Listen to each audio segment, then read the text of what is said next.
রাস্তায় পড়ে থাকা ফলমূল অথবা বন্যার পানিতে ভেসে আসা কোনো গাছ বা নারিকেল যদি কোনো ব্যক্তি এগুলো নিজে নিতে চায় জায়েজ হবে কি না।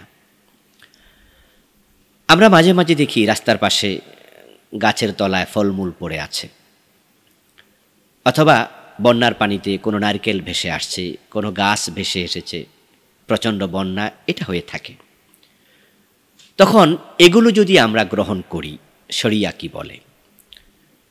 কোনো ফলমূল যদি মালিক থাকে এবং গাছতলা থেকে মালিক সেগুলো সংগ্রহ করতে পারবে, এটা অনুমিত হয়, অথবা বন্যার পানিতে ভেসে যাচ্ছে, দেখাই যাচ্ছে যে এটা চলে যাবে নদীতে, অবস্থার উপর ডিপেন্ড করে ফতোয়া হবে।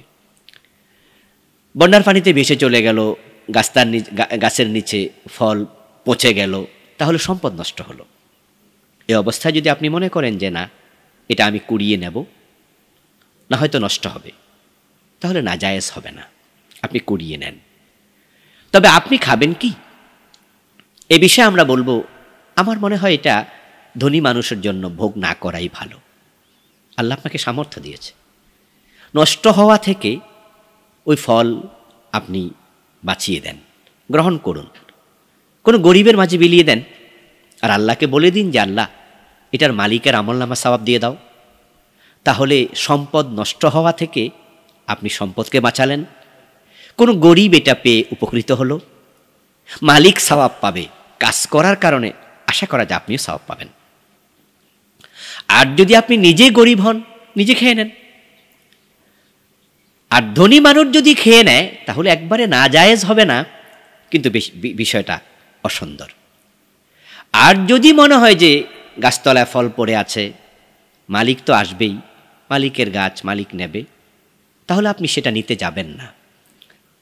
কারণ অনুমতি ব্যতীত তার গাছের ফল সংগ্রহ করা যেমন নাজায়েজ, মালিকের নেয়ার সামর্থ্য আছে, অনুমিত হলে গাছতলা থেকে কুড়িয়ে নেয়াটাও নাজায়েজ।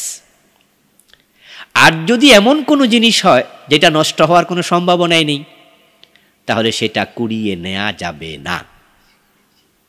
যেমন কারো পকেটের মোবাইল পড়ে গেছে, মানি ব্যাগ পড়ে গেছে, জরুরি একটি ব্যাগ রাস্তায় পড়ে আছে, যদি আপনি মনে করেন যে রাস্তার মাঝখান থেকে আমি সরিয়ে এনে রাস্তার পাশে রেখে দিই, ট্রাক যাবে, বাস যাবে, নষ্ট হয়ে যাবে, অতটুকু আপনি করতে পারেন, পাশে রেখে দেন।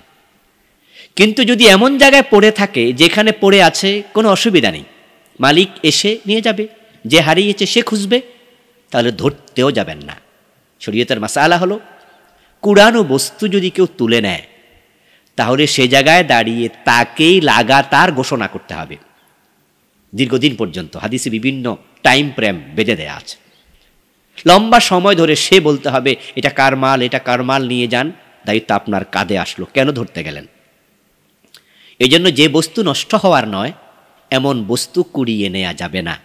যেটা নষ্ট হওয়ার মতো সেটা কুড়িয়ে নেওয়া যাবে, ধনী মানুষ ভোগ করবে না। আসসালামু আলাইকুম ওয়া রাহমাতুল্লাহ।